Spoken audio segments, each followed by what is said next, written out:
YCP ప్రభుత్వం లేదా YCP party ప్రభుత్వంలో బాధ్యత వహించిన అమర్నాథ్ లాంటి వాళ్ళు కూడా అసలు ఏమీ జరగలేదు అన్న దాని నుంచి బయటపడాలండి తప్పకుండా. అవును. ఇప్పుడు అప్పుడు మీకు మ్యాండేట్ ఉంది, మేము చేసాము అని మీరు చెప్పుకోండి, సమర్థించుకోండి.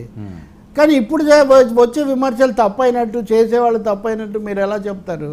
మీరు అప్పుడే ఈ పని చేస్తుంటే ట్రాన్స్పరెన్సీ, పారదర్శకత ఎప్పుడైతే లేదో, అధికారం శాశ్వతం కాదు అనే విషయం అందరూ అన్ని పార్టీలు కూడా తెలుసుకోవాల్సినటువంటి ఒక అవసరం మటుకు చాలా ఎక్కువగా ఉంటుంది ఇక్కడ. ఇంకోటి రిషికొండ పర్పస్, మీరు చేసిన పర్పస్ సరైనదేనా కాదా? బహుశా శాసనసభ దీని మీద సమీక్ష కూడా చేయొచ్చు. అవును. దీని మీద ఏదైనా ఒక ఉపసంఘం వేసి అధ్యయనం చేద్దామనొచ్చు. ఇప్పుడు ఎలాగో టూరిజం అవన్నీ జనసేన వాళ్ళ చేతుల్లోనే ఉన్నాయి కాబట్టి ఇటు పర్యావరణం పవన్ కళ్యాణ్ చేతుల్లో, టూరిజం ఆయన చేతుల్లో ఉంటుంది, దుర్గేష్ చేతుల్లో. వాళ్ళు దీని మీద ఏదైనా నిర్ణయం తీసుకోవచ్చు. అంటే మీరు ఎవరినైతే అప్పుడు ఆపుతారో వాళ్ళే తర్వాత వచ్చి అక్కడ నిర్ణేతలు అవుతారు. That is the beauty of democracy. Sir okay, ఇదంతా ఇప్పుడు వీళ్ళు చెప్పిన వెర్షను అది అసలు నమ్మదగిందేనా? రాష్ట్రపతి వస్తారు, గవర్నర్ వస్తారు అంటే విశాఖపట్నానికి రాష్ట్రపతి గవర్నర్ ఎప్పుడు రావాలి? వాళ్ళ కోసం ఇన్ని వందల కోట్లు ఖర్చు పెట్టడం ఏంటి?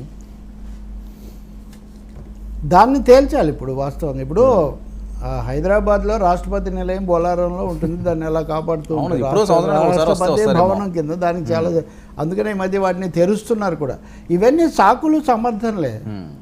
ఎందుకంటే ఇంతకుముందు అప్పుడు చెప్పలేదు కదా, అధికారంలో ఉన్నప్పుడు చెప్పని విషయాలు పదవీచ్యుతులు అయిన తర్వాత మీరు గెలిచి ఉంటే అక్కడ ప్రమాణ స్వీకారం చేయాలని మీరు ఒక చిత్రం నిర్మించుకున్నారు. అది అందరికీ తెలుసు. ఇంకా బహిరంగ రహస్యానికి ఇంకా దాన్ని ఇంకేదో ముసుగులు వేసుకోవడం శుద్ధదండగా. మేము ఇలా అనుకున్నాము, ఓడిపోయాము, మీరు తీసుకునే నిర్ణయాలు మీరు తీసుకోండి అని చెప్తే అది ప్రజాస్వామ్యం అవుతుంది. కానీ అది ఏమీ లేనట్టుగా మొన్న అన్నట్టు తాటి చెట్టు ఎందుకు ఎక్కామంటే దూడగడ్డికి పోయడానికి అన్నట్టుగా అవన్నీ వాళ్ళ కోసం అని వాళ్ళని ఎందుకు ఇందులోకి లాగటం. ఇప్పుడు వాస్తవంగా కేంద్రం కూడా వ్యాఖ్యానించవచ్చు. అవును, మాకేం సంబంధం లేదు, మేము ఎప్పుడు దీంతో ఇది చేయలేదని కూడా. ఇంకొకటి, విశాఖలో నావల్ డాకా చాలా పెద్ద నౌకాదళం ఉంది.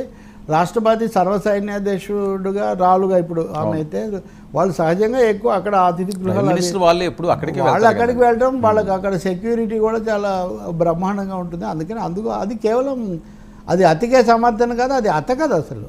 అది ఇప్పుడు ఎలాగో బయటపడడానికి ఎంచుకుంటున్నటువంటి ఒక సాకు తప్ప. అదే అయితే ఆ రోజు రోజా దర్జాగా చెప్పు ఉండాలి కదా. అవును, మేము రాష్ట్రపతి గారి కోసం కడుతుంటే మీరు ఇలా చేస్తారా, ఎంత ఆయన్నే మీరు రాజ్యాంగ నేతనే మీరు అని ఉండాలి కదా. అప్పుడు ఇదేదో ఊరికే ఆపద్ధర్మం అపాయంలో ఉపాయంలాగా ఏదో చెప్తున్న మాట, దీన్ని ఎవరు పెద్ద సీరియస్గా కూడా తీసుకోరులేండి. అవును, ఆ దశ అయిపోయింది. ఇలాంటివి చేసే ముందు అందుకే పాలక పార్టీలు అదే కాదు కదా, ఇప్పుడు ఫర్నిచర్ గురించి మరి ఇటువంటిదే కదా గతంలో కోడెల శివప్రసాద్ విషయంలో ఇదే ఫర్నిచర్ పాయింట్. ఆయన తర్వాత చాలా విషాదం కూడా జరిగింది.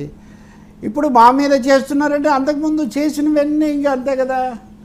వేరే హుందాతనం ఏమైనా పాటించుంటే రాజకీయ పక్షాలు అటు ఇటు అది పోయింది కదా ఇక్కడ. అవును. సో ఒకరి మీద ఒకరు బుస్స కొట్టడం తప్ప కనీసమైనటువంటి కొన్ని పద్ధతులు పాటించాలి అనేది పెట్టుకొని ఉంటే అప్పుడు ఈ సమస్యలు రావు. అవి మీరు చేయలేదు. ఇప్పుడు కూడా అదే జరుగుతుంది.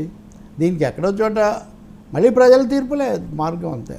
ఓకే సార్, ఏంటి పోలవరంపై చంద్రబాబు నాయుడు గారు ఫోకస్ 5వ రోజే ఇమీడియట్గా అక్కడికి వెళ్ళడం, ఈయన ఇంకా కాళ్ళకి చక్రాలు